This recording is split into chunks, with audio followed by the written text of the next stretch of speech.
perlu ada beberapa catatan yang perlu kita garis bawahin. Ya, khususnya buat nanti antum-antum yang bakal terlibat baca hadis ini. Ya, siapapun yang baca hadis Nabi Muhammad SAW ada beberapa catatan. Ini di pembahasan al-lahan wal musahhaf wal muharraf. Ya, di sini ada catatan wa galal ulama. Galal ulama telah berkata innal lahina fi hadithihi sallallahu alaihi wasallam dakhilun fil wa'id asyadid 'ala al-kadhibi 'alaihi min qawlihi sallallahu alaihi wasallam man kadzaba 'alayya muta'ammidan falyatabawwa maq'adahu minan nar. Lianna an-nabiy sallallahu alaihi wasallam lam yakun yalhan famahma rawaita anhu wa lahanta fihi kadzabta 'alaihi. Jadi di sini beliau mengatakan ulama telah berkata bahwa orang yang baca hadis Nabi salah maka dia akan masuk ke dalam ancaman secara umum, ancaman Nabi Muhammad yang Nabi ucapkan, siapa yang bohong, man kadzaba alayya muta'ammidan, siapa yang bohong atas nama saya sengaja. Ya kalau nggak sengaja nggak apa-apa. Kalau sengaja, maka kata Nabi sengaja bohong atas nama saya, bilang sama dia siap-siap masuk neraka. Dari hadis ini kita fahami, kata ulama, Nabi nggak mungkin salah baca. Ya, misalnya ucapan hadis Nabi Muhammad SAW, mungkin nggak Nabi bahasa Arabnya salah? Nggak mungkin. Nah, maka orang yang salah membacanya, kalau ente meriwayatkan hadis, maka ente bohong seolah-olah Nabi ngomongnya salah kayak begitu. Padahal yang salah kita begitu.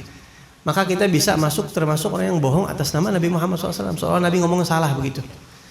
Nah, berkata dari sini, berdasarkan inilah, wa min thamma qala Ibnu Salah, Imam Ibnu Salah berkata, haqqun 'ala talibil hadis an yata'allama minan nahwi wal lughah. Orang yang mau mempelajari hadis, mengkaji hadis, sangat sepantasnya hendaknya dia betul-betul mempelajari nahwu dan bahasa Arab yang benar. Harus banyak belajarnya? Enggak harus banyak. Seapa kadarnya? Ma yatakhallasu bihi min syainil lahan wa tahrif wa ma'arratihima. Sekiranya dia bisa baca benar. Sekiranya bisa dia ini dengan ilmu yang dasar tadi, kadar tadi, bisa menghindari kesalahan ataupun tahrif, perubahan daripada membaca hadisnya Nabi Muhammad sallallahu alaihi wasallam. Tentunya ini kalau sengaja. Dan di sini juga ada kata-kata yang ajib. Di sini disebutkan dalam kitab Al-Mughith fi hukmil lahan fil hadis. Ya, kitab Al-Mughith tentang hukumnya salah dalam membaca hadis. Walil qari'i idza lam yuqassir fit ta'limi thawabu qiraatih. Siapapun yang baca hadis, dia akan mendapatkan pahala membaca hadis Nabi Muhammad SAW dengan catatan waktu belajar kagak teledor. Dia udah benar-benar sungguh-sungguh, tapi teledor nggak apa-apa, yang penting dia sungguh-sungguh begitu. Tapi kalau dia teledor terus baca salah, wa in akhta'a aw lahan idza lam yata'ammad ifsadan. Kalau dia teledor dan baca salah, ya pasti dia dosa. Tapi kalau dia enggak teledor, terus dia enggak niat sengaja merusak atau merubah hadis, ya dia enggak apa-apa, tetap dapat pahalanya. Jadi catatannya apa?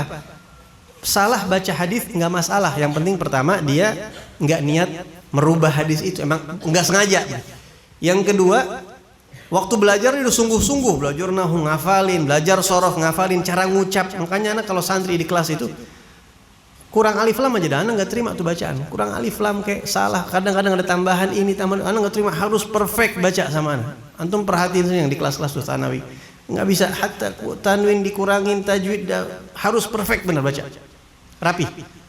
Wa kana min adatil Habib Alwi bin Muhammad al-Haddad wa min aslafina sholihin, di antara kebiasaan para salafus soleh, mereka itu kalau muridnya baca kitab ada salah-salah dikit yang sekiranya jamah nggak terlalu keras, tapi kalau udah ayat dan hadis, wah mereka keras, nggak bisa, harus rapihin. Karena ini hadis Nabi Muhammad SAW dan ayat Quran, nggak boleh baca. Makanya tuh mumpung masih pada belajar, biar dobet kalau baca tuh biar rapi banget. Karena kalau di kelas suka bercandain santri itu, salah baca sedikit, anda bilang ente min berapa? Ente deketin coba kata ente. Coba deketin lagi sampai gituin. Ente tanya santri-santri anak Tsanawi, anak aliyah tuh.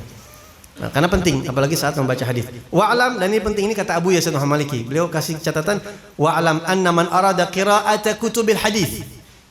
Ketahuilah siapa yang mau baca kitab-kitab hadis, mimman la ma'rifata lahu bil arabiyyah.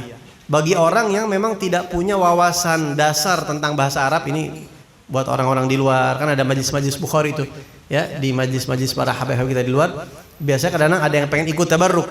dan dia belum pernah nyantri, belum pernah belajar bahasa Arab. Kalau yang seperti itu kata Abu Maliki, wa gharduhu at-tabarruk biha fi khassati nafsih. Niat dia baca bukan bangga-banggaan, bukan, tapi pengen ambil barokah ikut baca kitab Sahih Bukhari. Au yusmi'aha liqaumin, atau dia baca untuk memperdengarkan kepada orang lain, ya baca kayak di majlis begini. Because di tabarruk, emang niatnya tabarruk, la tasaddur wal ulu, bukan niat pengen maju ke depan, membanggakan diri, nunjukin bacaan anak bagus atau anak keren atau anak begini. Falyaqra fi nuskhatin sahihatin muqabalatin madbutah. Hendaknya dia pilih naskah kitabnya itu naskah yang benar, yang sudah diperbandingkan dengan naskah-naskah lain, cari penerbit yang bagus begitu, yang sudah betul-betul dipatenin bacaannya, titiknya, kalau perlu ada harokatnya begitu ya. Wa ma'tarahu fiha minal lahan, dan apa-apa yang sekiranya kesusupan lahan di situ. Kalau ada kesusupan lahan, wa ma'tarahu fiha minal lahan, kalau sudah dia niatnya tabarruk, udah pakai cetakan yang bagus, udah ada harokatnya, masih salah juga, la yu'akhadhu bihi insyaallah taala. Insyaallah enggak dosa. Ya, jadi artinya sebelum baca ente rapihin diri ente. Gitu. Ente pernah mondok, perhatiin benar-benar. Kalau ada jamaah yang enggak pernah mondok, misalnya di luar nih, Anda pengen ikut tabarukan, cari kitab Sahih Bukhari yang ada harokatnya. Udah ada harokatnya, udah masih salah juga, insya Allah nggak dosa. Asal niatnya jangan pengen ngebanggain diri, pengen apa, emang sengaja salah begitu ya, insya Allah nggak dosa. Dan insya Allah kita yakin yang di sini nggak ada yang dosa, insya Allah ya. Karena ini udah nuskhoh yang banyak harokatnya, dikasih tahu yang penting-penting harokatnya begitu. Dan juga kita niatnya bukan insya Allah tinggal dirapihin niat antum, jangan niat tasaddur, pengen sodor dari kata-kata sodor di depan, pengen tampil, ataupun pengen menunjukkan ketinggian ilmu ente, jangan seperti itu. Kita niat insya Allah seperti niatnya para ulama-ulama kita yang dikatakan tadi, disebutkan sama Habib Ahmad bin Ali ini. Insya Allah kita niat baca kitab Sahih Bukhari buat anak-anak kita, keturunan kita yang belum kepikiran namanya siapa, keturunan ke-7 ke-8. Kita niat buat santri-santri kita yang udah pernah belajar ataupun yang bakal belajar. Kita niat buat orang-orang tua kita, dan kita niatin buat umat Islamiyah ini yang ada di Indonesia ataupun di dunia semuanya. Kita niatin buat masalih, buat maslahat ya insya Allah. Karena kitab Sahih Bukhari ini ada di rumah aja, rumahnya dijaga sama Allah. Ada di kendaraan aja, kendaraannya dijaga sama Allah. Apalagi kita baca, kita niatin buat maslahat ummah Islamiyah, dan mudah-mudahan kita mendapatkan keberkahannya dari Rasulullah SAW.